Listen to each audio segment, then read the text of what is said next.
इस समय जो दृश्य देख रहे हैं 108 एम्बुलेंस जब मेडिकल जो सुविधा मिली और टेक्नीशियन बीच में है और आप देख रहे हैं किस कदर से डिस्ट्रिक्ट हॉस्पिटल उधमपुर से आते हुए वहाँ पर सुविधाएं नहीं हुई जब इन्हें 108 एम्बुलेंस के माध्यम से यहाँ पर पेशेंट को लाया गया, पर रास्ते में ही डिलीवरी होगी।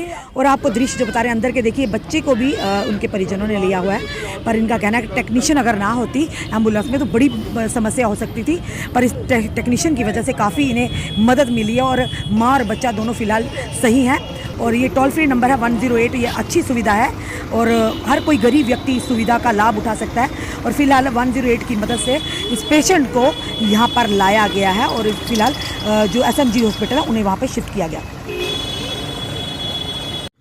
इसमें देख रहे हैं ये विजुअल है कि एक महिला जो गर्भवती थी, पर सवाल यह है कि गर्भवती थी तो उधमपुर की रहने वाली, उन्हें यहाँ पर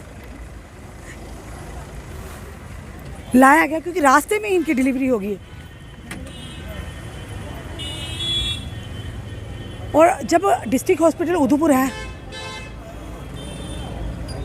डिस्ट्रिक्ट हॉस्पिटल उधमपुर तो है, पर वहाँ पर क्या इतनी सुविधाएं नहीं थी जो इन्हें यहाँ पर रेफ़र किया गया और रास्ते में ही इस महिला की डिलीवरी होगी। इनसे जानने का प्रयास भी हम करेंगे। इनके साथ कौन है? आप हैं साथ में? डिस्ट्रिक्ट हॉस्पिटल है ना बड़ा, तो वहाँ से क्यों रेफ़र किया जम्मू में? आप आइए, आप इधर आइए, इधर आइए।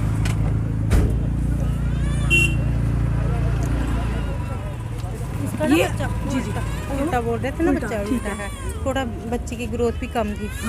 अगर बोल रहे इधर ही कर लेंगे, फिर मैंने बोला हाँ जम्मू में भेज दो, उधर बच्चे को मशीनें वगैरह उधर कुछ नहीं है। कल का उधर किया उन्होंने हमें। इतना बड़ा हॉस्पिटल, डिस्ट्रिक्ट हॉस्पिटल, वहाँ पर उधर कुछ नहीं है, उधर चेक ऐसे ही कर रहे हैं हम। तो अगर भाई उन्होंने रेफर किया आपको यहाँ के लिए, हाँ, तो ये नहीं हॉस्पिटल किस लिए बनाएगी अगर गायनी की पूरी सुविधा ही नहीं है आप लोगों को?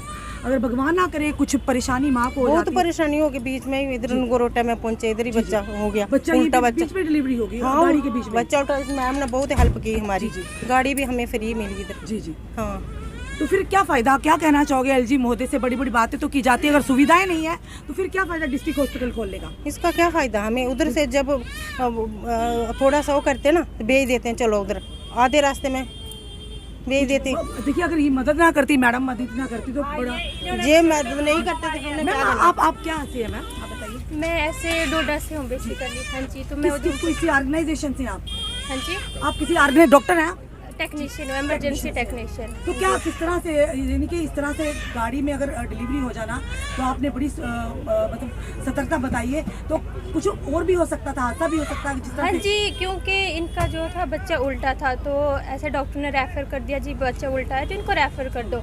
तो जैसे नगरोटा पहुँचे तो इनको ज़्यादा पेन होने लगी, तो जिसकी वजह से जब मैंने चेक किया तो इनको वो डिलीवरी हो रही थी, तो मैंने डिलीवरी कराई तो बच्चा उल्टा था। आप भी डिस्ट्रिक्ट हॉस्पिटल से हैं, उधर से उधमपुर से हैं? हाँ जी। तो मैडम क्यों सुविधाएं वहाँ पर नहीं? अगर इतना बड़ा हॉस्पिटल है तो क्यों जो लोगों को, महिलाओं को यहाँ भेजा जाता है डिलीवरी के लिए? मैम अब तो वो उन डॉक्टरों पे डिपेंड करता है, डॉक्टर पेशेंट को देखते हैं, रेफ़र कर देते, इसमें तो मैं कुछ नहीं बोल सकती। मैं ये 108 एम्बुलेंस में होती हूँ। हाँ जी, हमें रेफ़र केस होता है, हमें कॉल आती है, हम वो कॉल लेते हैं, सीधे पेशेंट के पास आते हैं, उनको ले आते हैं। तो अभी इनको 11:30 बजे रेफ़र किया था, कॉल आ गई, हम ले आए, मैंने चेक किया रास्ते में, और जब नगरोटा पहुँचे तो इनकी डिलीवरी मुझे नगरोटा करानी पड़ी। धन्यवाद। इस समय आप देख रहे हैं, जो दृश्य देख रहे हैं, ये बड़ी विडम्बना की बात है। इतना बड़ा उधमपुर में डिस्ट्रिक्ट हॉस्पिटल है और वहाँ पर सुविधाएं नहीं, तो फिर जम्मू में तो जनाब रश तो पड़ेगा ही। अगर बड़े बड़े डिस्ट्रिक्ट में हॉस्पिटल तो आपने बनाए हुए हैं, पर वहाँ पर अगर सुविधाएं नहीं तो हॉस्पिटल खोलने का क्या फ़ायदा? आपने देखा ये जो परिवार है, एक फैमिली, एक महिला गर्भवती थी और जिसे डिस्ट्रिक्ट हॉस्पिटल ले जाया गया, और डिस्ट्रिक्ट हॉस्पिटल ले जाएगा, उन्होंने रेफ़र कर दिया जनाब जम्मू में, और रास्ते में ही डिलीवरी होगी।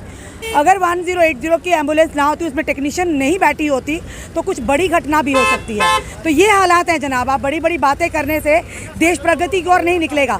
सबसे बड़ी बात है स्वास्थ्य सुविधाएं बेहतर करना बहुत ज़रूरी है। चाहे शिक्षा विभाग की अगर बात करें या स्वास्थ्य विभाग की बात करें, आपने देखा किस कदर घर वालों ने भी कहा कि डिस्ट्रिक्ट हॉस्पिटल बनाए तो गए हैं, पर वो किस लिए बनाए गए हैं? सिर्फ नाम के हैं। तो इसीलिए शालामार हर कोई किसी को लगता है कि शालामार जाना ही बेहतर है, यानी डिस्ट्रिक्ट हॉस्पिटल में अगर सारी सुविधाएं होती तो शालामार हॉस्पिटल में इस तरह का बर्डन ना होता।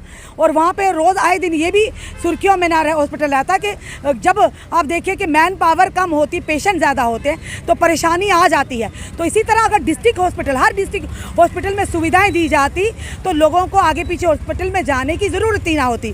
तो फिर ये हॉस्पिटल किस लिए बनाए, एक बड़ा सवालिया निशान है। बात करें डोडा बदरबाग की भी, जब वहाँ पे अगर हॉस्पिटल बनाए गए, जब कोई बड़ा हादसा एक्सीडेंट होता है तो उन पेशेंट्स को भी गवर्नमेंट मेडिकल कॉलेज जम्मू में शिफ्ट किया जाता है। तो जनाब फिर डिस्ट्रिक्ट हॉस्पिटल क्यों बनाए हैं, वहाँ पे पूरा स्टाफ किस लिए रखा है? जब उन्हें आप साजो सामान नहीं देंगे वो किस तरह से पेशेंट का ट्रीटमेंट करेंगे? ना ही वहाँ के डॉक्टर्स का कोई कसूर है, ना ही वहाँ के स्टाफ का कसूर है, एडमिनिस्ट्रेशन का, जो ने उन्हें पूरी तरह से सुविधाएं नहीं दी हैं। और ये इस तरह से कई गरीब लोग भी होते हैं जिनके पास इतना सरमाया नहीं होता कि वो एम्बुलेंस होते, या उन्हें पता नहीं होता कि एम्बुलेंस को किस तरह से बुलाएं और किस तरह से जम्मू शालामार हॉस्पिटल तक पहुँचे।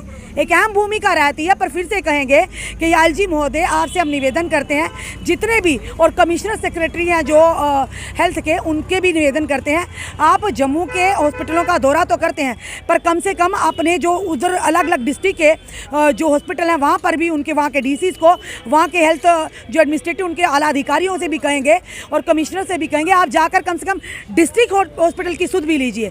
क्यों जनता गवर्नमेंट मेडिकल कॉलेज या शालामार हॉस्पिटल का रुख करती है? क्योंकि वहाँ पर स्वास्थ्य सुविधाएं बेहतर नहीं है। इसी के चलते कई महिलाओं की जानें जाती हैं, कई बच्चे, अजन्मे बच्चों की जानें भी चली जाती हैं। आपका क्या कहना है इस वीडियो को देखकर? अपने कमेंट में सुझाव हमें ज़रूर दीजिए। इस वीडियो को जितना हो सके शेयर कीजिए। जुड़े रहिए हमारे साथ अगले अपडेट के लिए। जय हिंद, जय भारत।